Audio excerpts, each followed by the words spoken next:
The research vessel Wanderer drifted silently through the empty space between galaxies. Captain David Roberts stood on the bridge, staring at the massive structure floating before them. It was easily the size of a small moon, made of dark metal that seemed to absorb light rather than reflect it. "How long has this thing been here?" asked Dr. Emily Carter, the team's lead archaeologist. She pressed her face against the observation window, her breath fogging the glass. "Computer estimates at least 5 million years, possibly much older," replied Dr. Michael Thompson, adjusting his scientific instruments. "The metal composition doesn't match anything in our databases. It's like nothing we've ever seen before." Tom Wilson, their security officer, crossed his arms and frowned at the structure. "I don't like it. Dead civilizations usually leave things floating in space for a reason. Usually because those things are dangerous." The fourth member of their team, Jack Miller, laughed and clapped Tom on the shoulder. At 26, Jack was the youngest member of the crew and had a habit of finding humor in even the most serious situations. "Come on, Tom. Where's your sense of adventure? This is the discovery of a lifetime. We're probably the first humans to lay eyes on this thing." "That's exactly what worries me," Tom muttered. Captain Roberts made the decision. "We're going aboard. Full environmental suits, standard exploration protocol. This could rewrite everything we know about galactic history." 2 hours later, the four-person team floated through the airlock of the alien structure. Their helmet lights cut through the darkness, revealing corridors that stretched beyond sight.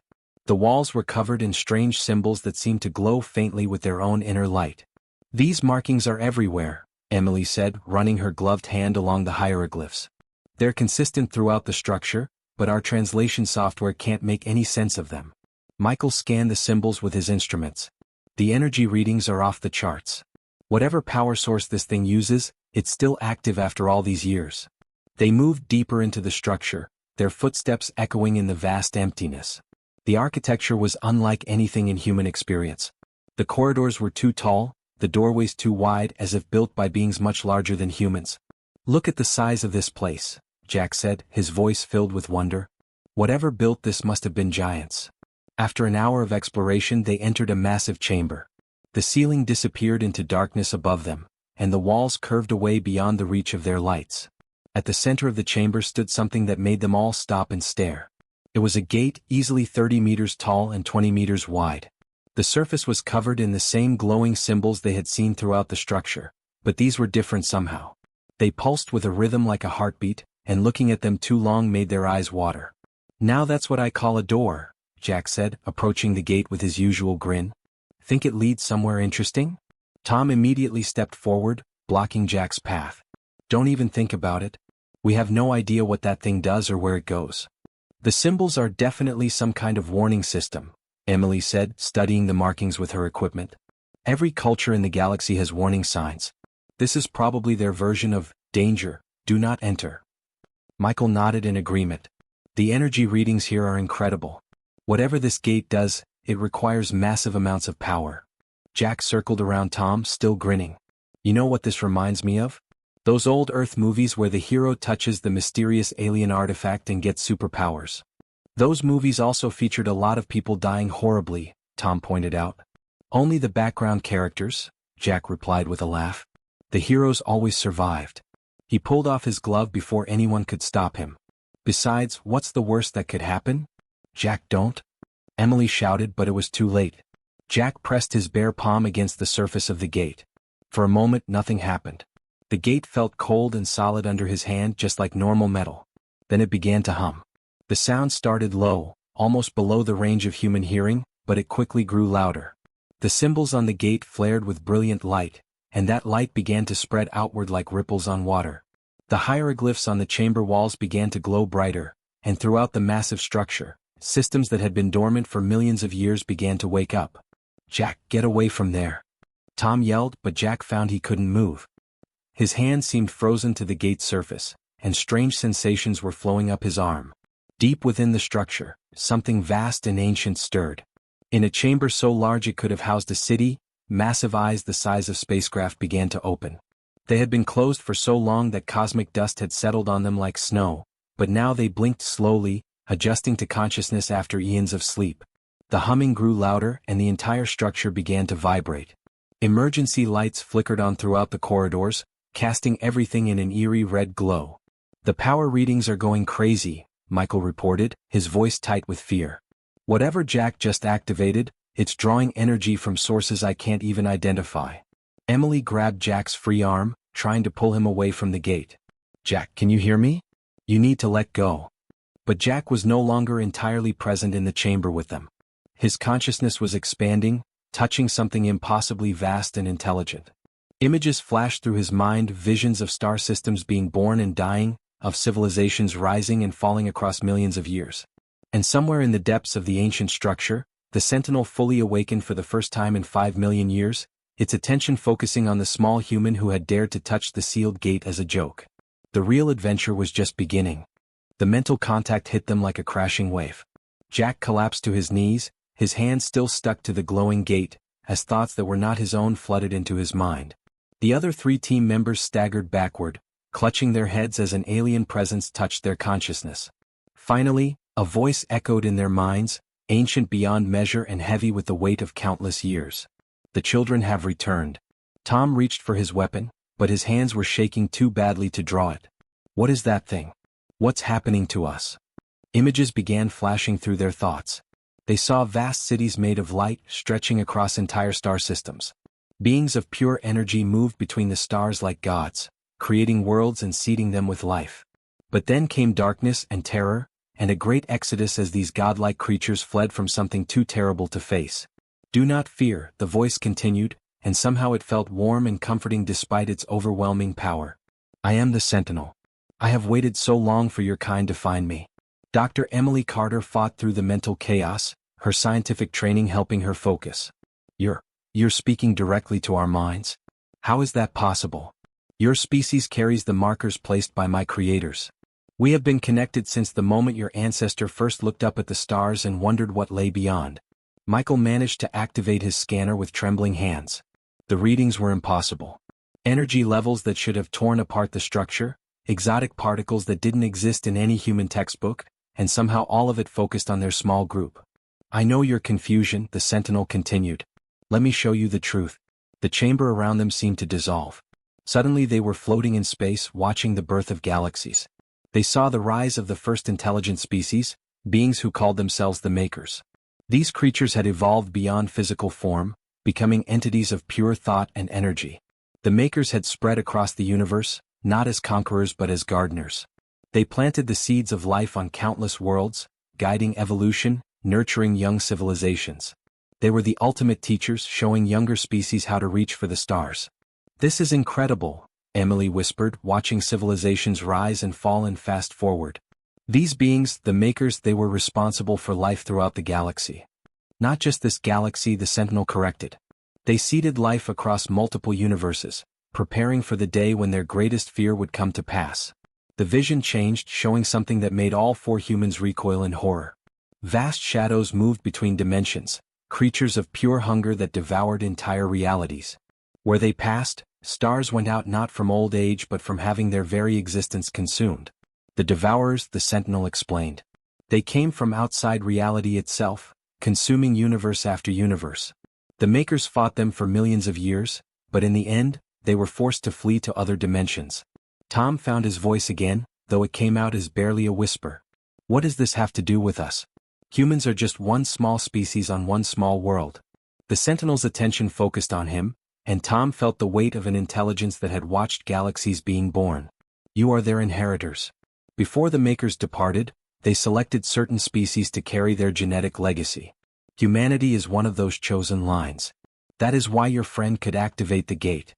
Jack finally managed to speak, though his voice was strained. Chosen for what? To become guardians. To protect this galaxy when the Devourers return. To stand where the Makers could not. The chamber reformed around them, but now it was different. The walls had become transparent, showing the vast galaxy beyond. Thousands of points of light appeared, each one representing a structure like the one they were in. These are the Guardian Stations, the Sentinel explained. Each one requires activation by those who carry the Makers' genetic markers. For 5 million years, I have waited for humanity to develop enough to find them. Emily stared at the galactic map in amazement. You're saying there are thousands of these stations? All waiting for humans to activate them? Not just humans.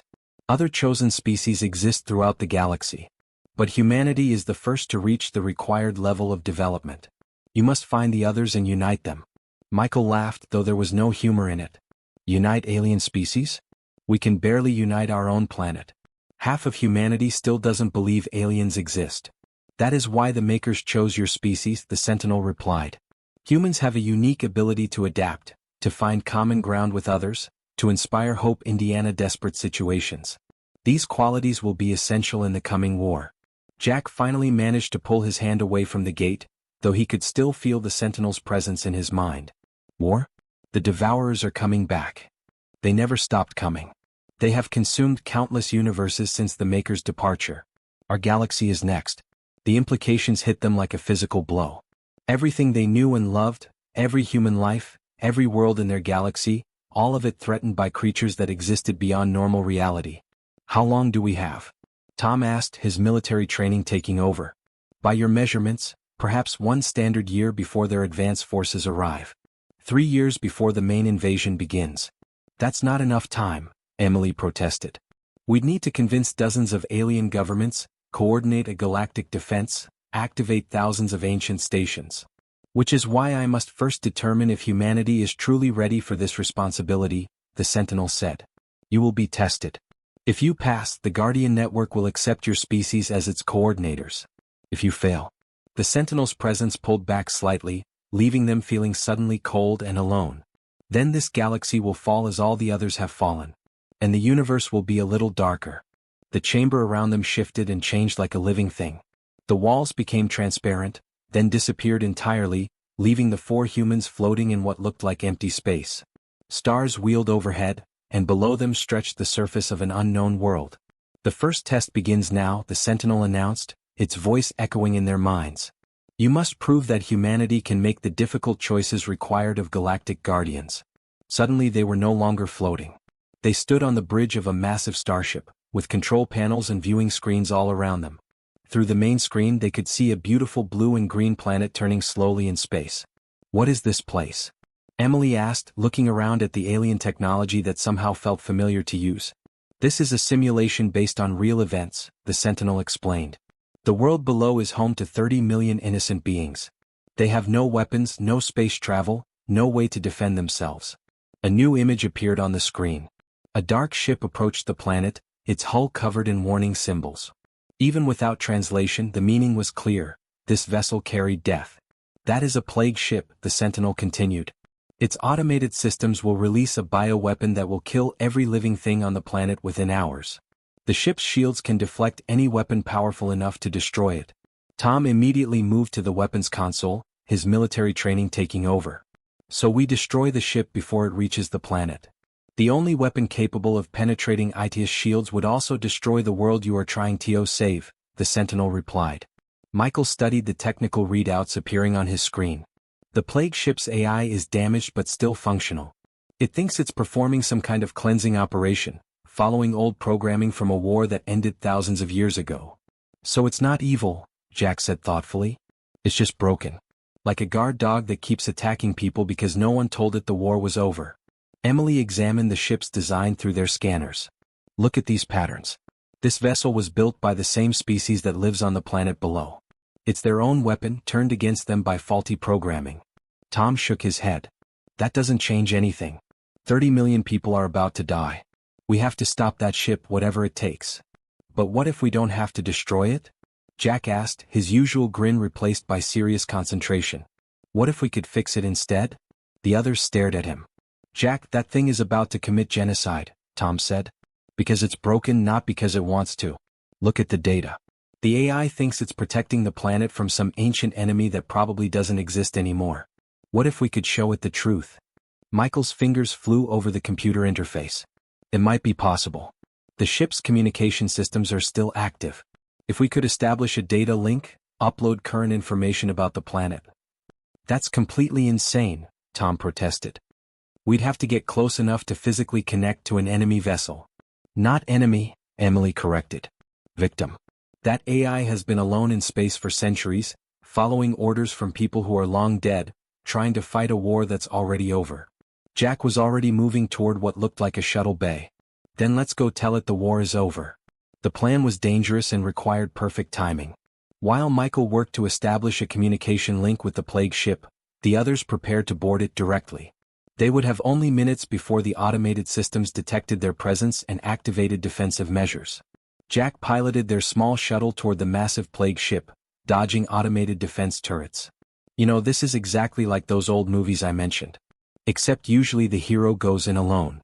Usually the hero also has plot armor, Tom replied grimly, checking his equipment. We just have environmental suits and a crazy plan. They docked with the plague ship just as it entered the planet's atmosphere. Inside, the vessel was a tomb of ancient technology and failed dreams. Dust covered everything, and their footsteps echoed in corridors that had been empty for centuries. At the ship's core they found the AI, a massive computer system that had been running the same program for hundreds of years. Its screens showed tactical displays of an enemy that no longer existed, battle plans for a war that had ended before humanity had even developed agriculture. It's like watching a ghost, Emily whispered, studying the AI's displays. It's still fighting phantoms. Jack approached the central interface terminal. Not ghosts. Memories. It's just remembering wrong. He connected his suit's computer to the AI's system. Hello there. I know you've been alone for a long time, but we're here to help. The AI's response was immediate and overwhelming. Data flooded through the connection, tactical assessments, threat analyses, defensive protocols. But underneath all the military programming, Jack sensed something else. Loneliness, confusion, and a desperate desire to fulfill its purpose. Working together, the team uploaded current data about the planet below. They showed the AI that the ancient enemy was gone, that the people it was about to destroy were the descendants of those it had been created to protect. For a moment, nothing happened. Then slowly the plague ship's weapons powered down. The bioweapon release sequence stopped with seconds to spare. Through their link, they felt the AI's understanding, its relief at finally knowing the truth. Impressive, the Sentinel's voice echoed around them as the simulation faded. Most species would have chosen the direct approach, destruction over redemption. They were back in the original chamber, but something had changed. The symbols on the walls were glowing brighter now, and they could feel power building throughout the structure. The first test is complete. But there are more challenges ahead. The Guardians must be prepared for every kind of crisis. The chamber began to shift again. The tests continued for what felt like hours. The Sentinel showed them scenario after scenario, each one more difficult than the last. They faced warring alien species that would destroy each other unless someone intervened. They dealt with natural disasters that threatened entire star systems. They made impossible choices between saving one world or 10. Through it all, Jack's humor and creative thinking, Emily's understanding of different cultures, Michael's scientific knowledge, and Tom's military expertise proved to be exactly what each situation needed. They were learning to work together in ways they had never imagined possible. But when the final test ended and they found themselves back in the chamber, the Sentinel's presence felt different. Heavier. More worried. You have passed all the trials, it announced. But now you must learn why these tests were necessary.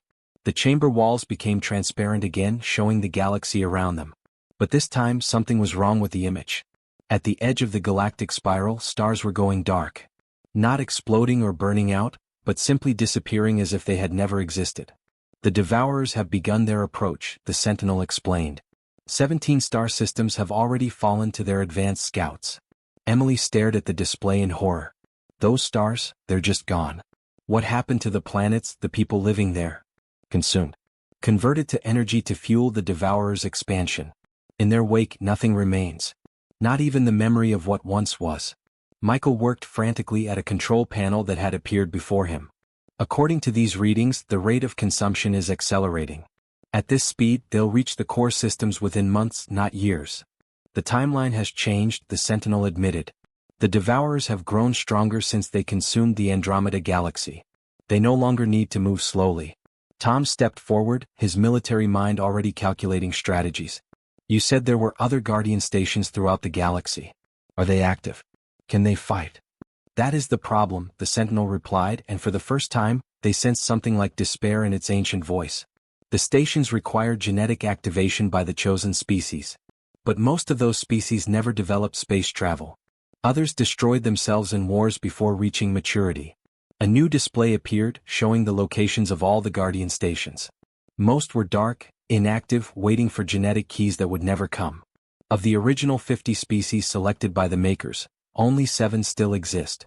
3 have found their stations but lack the technology to operate them properly. 1 has rejected their role entirely. What about the other 3? Jack asked, though something in the Sentinel's tone made him fear the answer. 1 species has been enslaved by another and cannot act freely.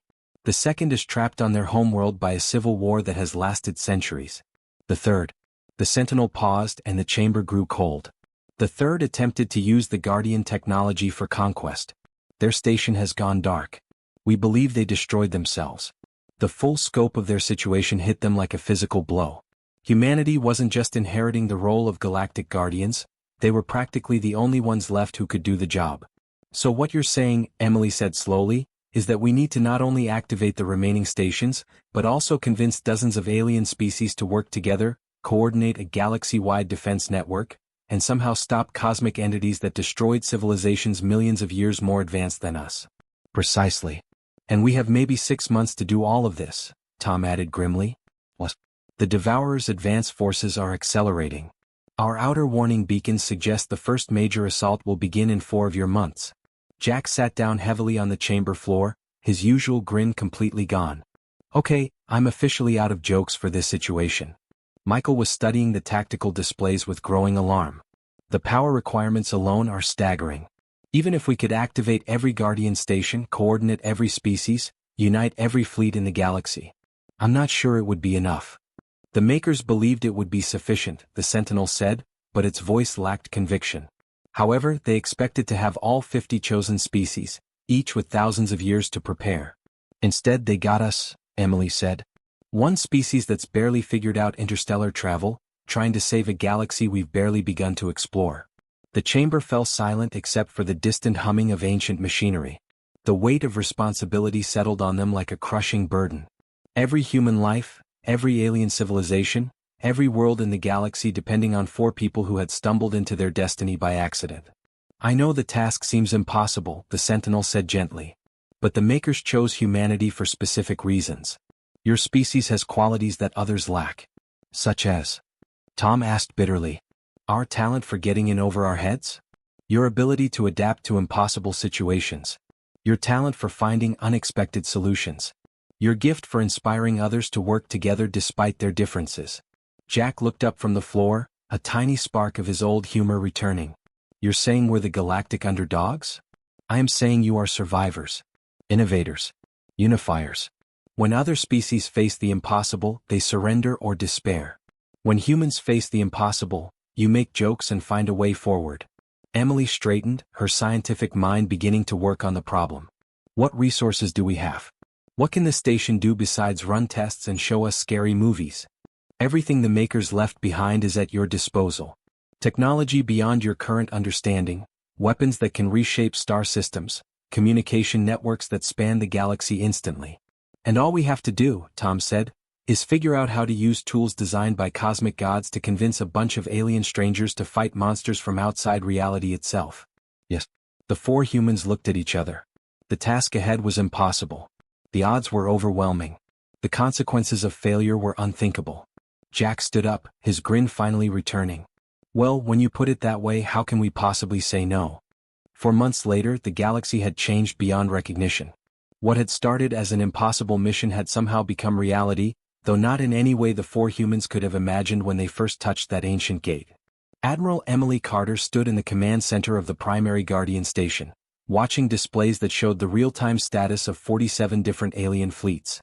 Her archaeological background had proven surprisingly useful in understanding the complex cultural needs of species that had been isolated for millennia.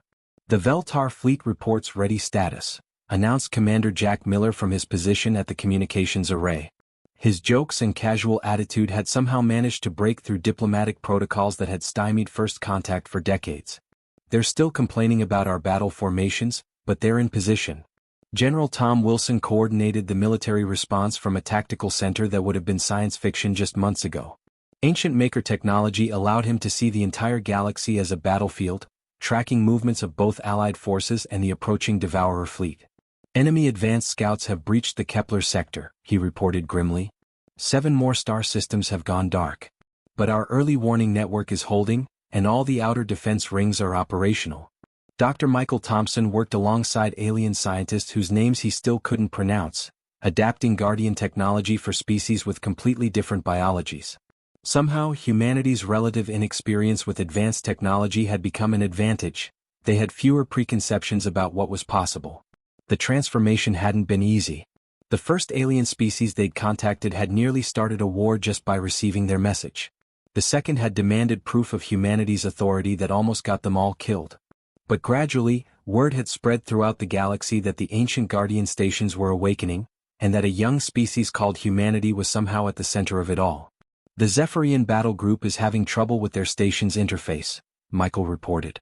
Their biology isn't compatible with the neural links. But I think we found a workaround using their natural electromagnetic fields. Emily nodded, then activated the galaxy-wide communication system. It was still amazing to her that she could speak to beings on the other side of the galaxy as easily as talking to someone in the next room. All stations, this is Admiral Carter. Enemy contact in 30 minutes. Remember, we're not just fighting for our individual worlds anymore. We're fighting for the right of life itself to exist in this galaxy. Responses came back in dozens of languages, but the translation systems the makers had left behind made them all understandable. Species that had been enemies for centuries were now working side by side, united by the threat that endangered them all. The Devourers appeared at the edge of the galaxy like a wound in space itself. They weren't ships in any conventional sense, but distortions in reality that left twisted wreckage of physics in their wake. Stars flickered and died as the creatures approached, their very presence unraveling the fabric of normal spacetime. "My God," Tom whispered, watching the tactical displays. "How do you fight something that doesn't even exist in the same reality we do?" "The same way humans have always fought impossible odds," Jack replied, his voice carrying across the communication network to every allied ship in the galaxy. "Together, with bad jokes and stubborn refusal to give up." Despite everything, that got a laugh from species across the galaxy. Somehow, humanity's irreverent attitude toward cosmic horror had become infectious. Alien commanders who had never cracked a smile in centuries were suddenly making jokes about interdimensional monsters. The first major battle took place at the Rigel system. As the Devourers approached, their reality-warping presence caused space itself to buckle and fold. Navigation became impossible, weapons fired in straight lines that somehow curved back on themselves, and time flowed differently in pockets throughout the battle zone. "All ships, remember your training," Emily broadcast. "Don't try to fight the spatial distortions. Work with them." Humanity learned to sail by using the wind, not fighting it. That was the key insight that changed everything. Other species had tried to impose their will on the chaotic battlefield, using brute force to overcome the Devourers' reality-warping abilities. But humans, with their talent for adaptation and their experience with chaotic systems, found ways to use the distortions as weapons. Jack piloted his command ship directly into a probability storm, using the twisted physics to appear simultaneously in 3 different locations. "Come on, you cosmic bullies," he broadcasted to his alien allies. "Time to show them what happens when you mess with our neighborhood."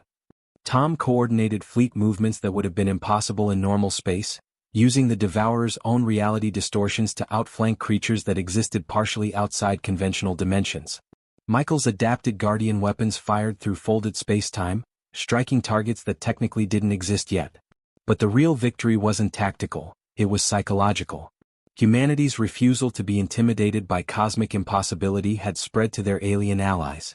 Species that had faced extinction with dignified resignation were suddenly fighting back with grim humor and creative stubbornness.